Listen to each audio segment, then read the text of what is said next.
But the strong cursive writing I can't do anymore details my trip. As I read over my journal now, I'm particularly impressed by the limited vocabulary my 20-year-old self used expressing daily delights, particularly regarding girls I met, with or without underlines or exclamation marks. The words, all right, neat, and decent seemingly topped the list.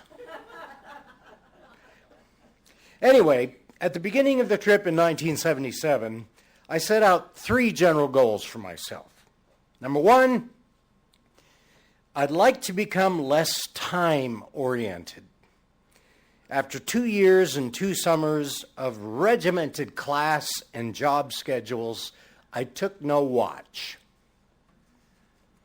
Number 2, I wanted to discover if there is a being of light, and if this thing can relate to me. In other words, is there a God? And if there is, does it care about me in the slightest? Number 3, I want to have all kinds of experiences and not shy away from anything except hard drugs. I want to roll the punches and see what all I can learn. If I get thrown in jail for hitchhiking on the interstate, I'll find out what jail is like. If I lose my innocence, it'll be about time. But those weren't the main lessons I learned from this trip. If I had to distill down the insights from my flood of experiences on the road, I would raise a glass to these 3. Number 1, kind-hearted people show up everywhere. Number 2, when you ask for help, you often get it. And number 3, opening yourself to possibility can allow wonderful adventures. Now, there's something you must understand about cross-country hitchhiking. It's an amazing paradox. I, the hitchhiker, have total independence to go where I choose. Yet, I am also totally dependent on the kindness of strangers to get me there. I am free of the expenses. I am free of expenses such as maintaining a vehicle or a room, but I am therefore also free to starve or be exposed to the elements. There is a fierce joy in exploring the unknown without a firm agenda. Yet there is always an underlying bit of unease about that same unknown. So when I took off from central Kansas, the first couple of weeks were spent mostly with people I knew or had connections with on my way east. I didn't have to go to jail for hitching on the interstate, although I was threatened by a Michigan cop who had pulled me over for speeding. I was driving for a guy who picked me up but kept falling asleep at the wheel. His big car was very smooth and went fast easily. The cop wanted $25 on the spot for the ticket, but I only had $3.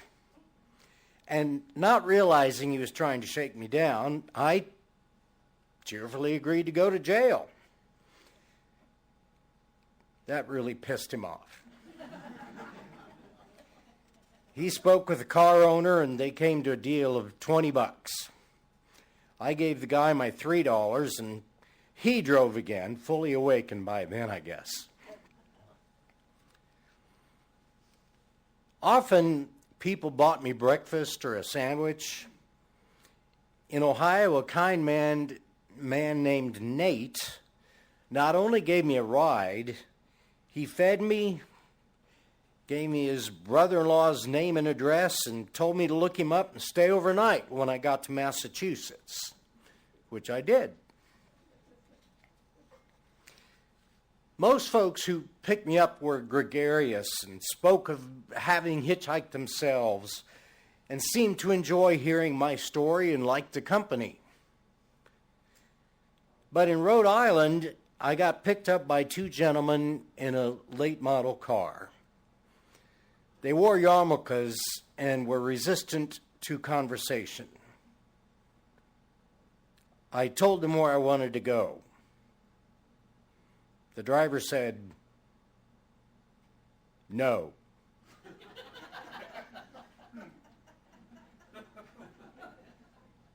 This began to feel a bit creepier than I was happy with. "You don't want to go there. You want to go to Newport," he said.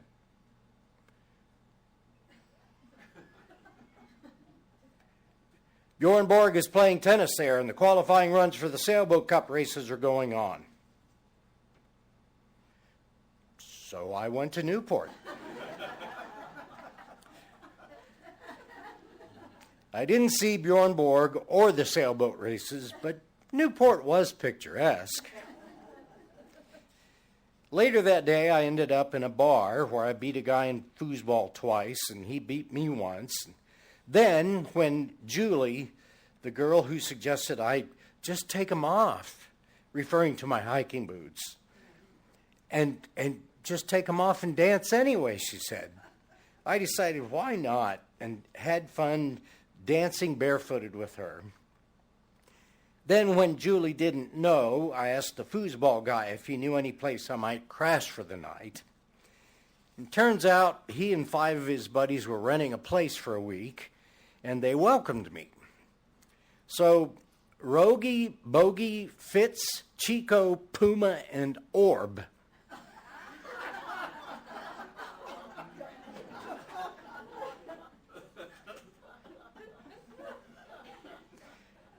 reminds me when I reread this about a certain recent Supreme Court justice. But they said those were their names. When Puma and Orb saw me writing in my journal the next day, they were fascinated and hopeful they would make it into my book or whatever. So congratulations, Puma and Orb, you're in a sermon.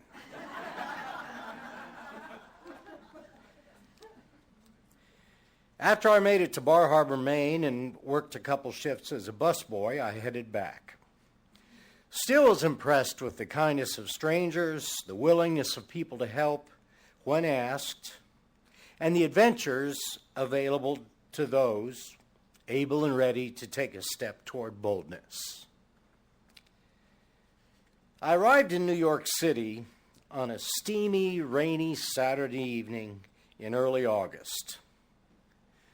Son of Sam, the serial murderer, was still on the loose.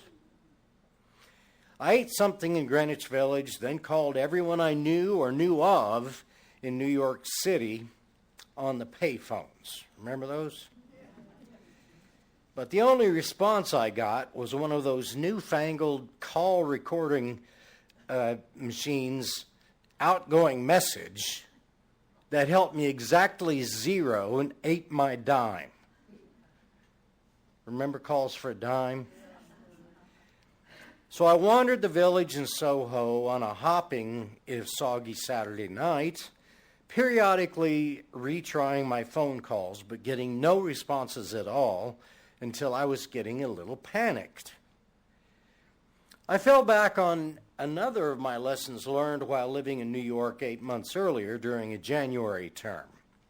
Walk with confidence, friendly, relaxed, and alert. Act like you belong there, and nobody will tend to bother you. It worked then, And it was working this time. I was just another of 13 million New Yorkers blending in, no more ordinary or strange than the others. Probably helped that I was close to NYU, where other students my age constantly churn about the streets.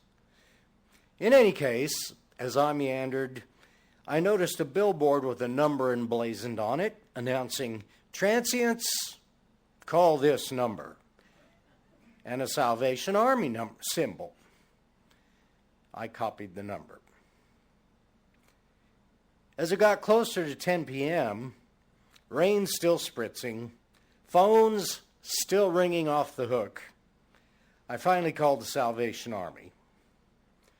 Richard Trumbo instructed me to have a cop give me a ride to the booth house on the infamous Bowery, the Skid Row of New York.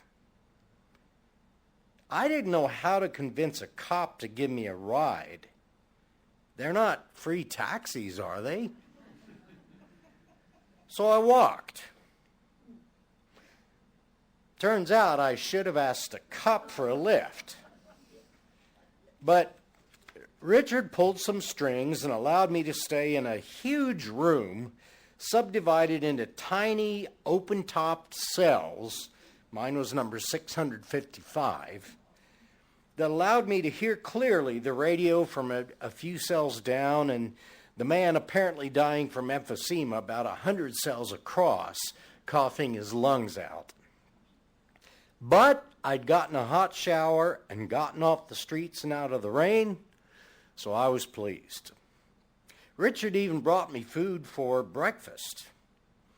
I had to eat it and leave early so he wouldn't get into trouble for having let me stay without having been escorted there by the cops. But I was rested, full, and on my way to hear the Riverside Church Choir by early Sunday morning. Now, Riverside Church is about 140 blocks north and west from Skid Row, both in distance and in class. Its neo-Gothic architecture is stunningly beautiful. It's the tallest church in America. I had been impressed with its paid choir back in January and was hungry to hear some good choral music again. When I finally arrived, I sat in the balcony, worked on catching up in my journal, and observed the choir warming up. Frederick Swan, the famed organist, rehearsed the smaller summer choir and stopped to say something to a scroungy-looking guy who'd come up the aisle. "No," he said, "we don't need any more tenors this morning. We could use another bass, but no tenors."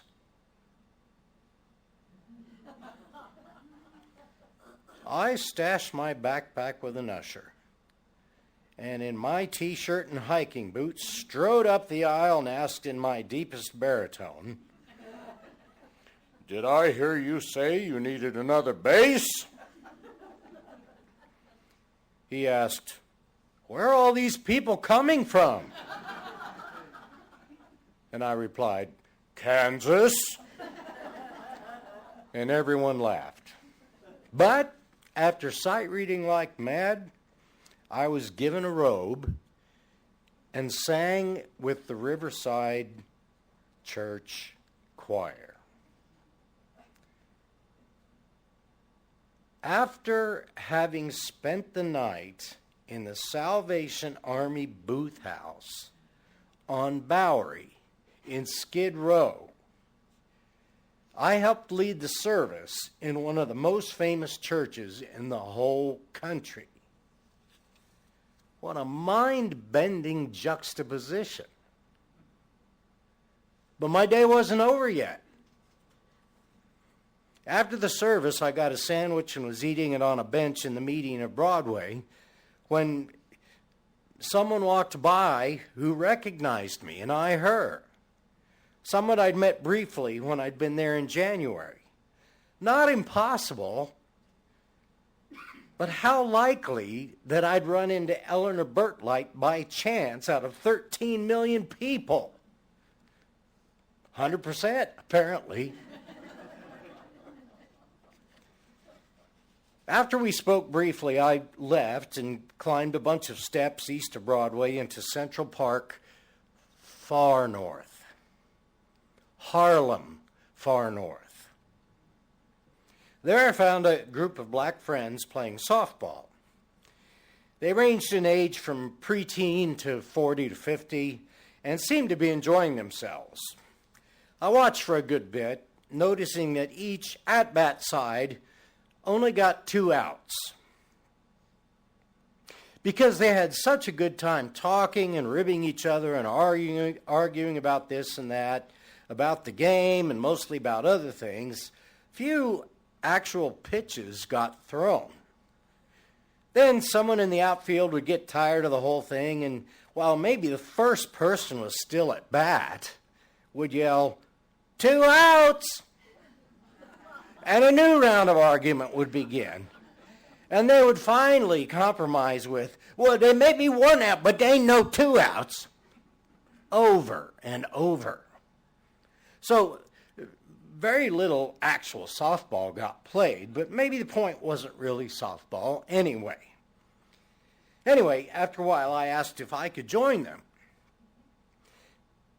They unenthusiastically agreed, ignoring me until I made a barehanded catch and double play at second. Then they noticed me and I became a subject for their softball chatter.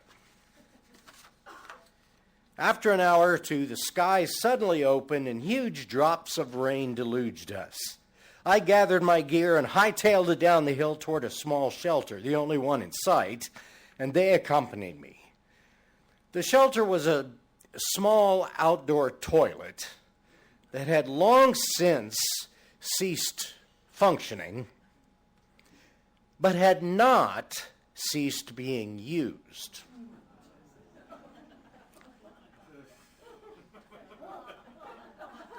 Since I was one of the first inside, I was standing with my back to the wall, facing the door, right next to the overflowing, piled-high toilet.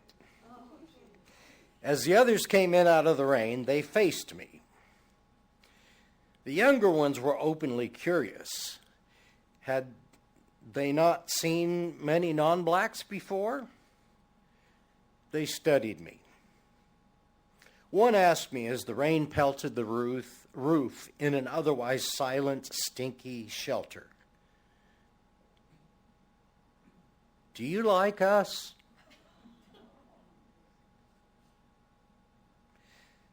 Not all the older folks in that shelter seemed as open as the young questioner.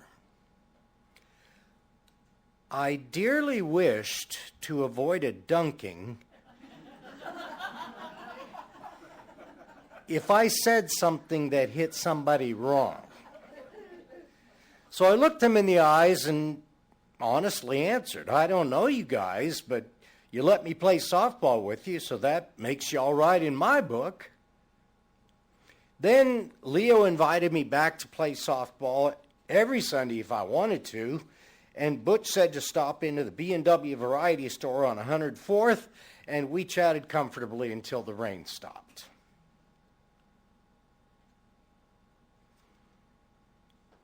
I finally connected with my friends later that evening, but what an amazing 24 hours.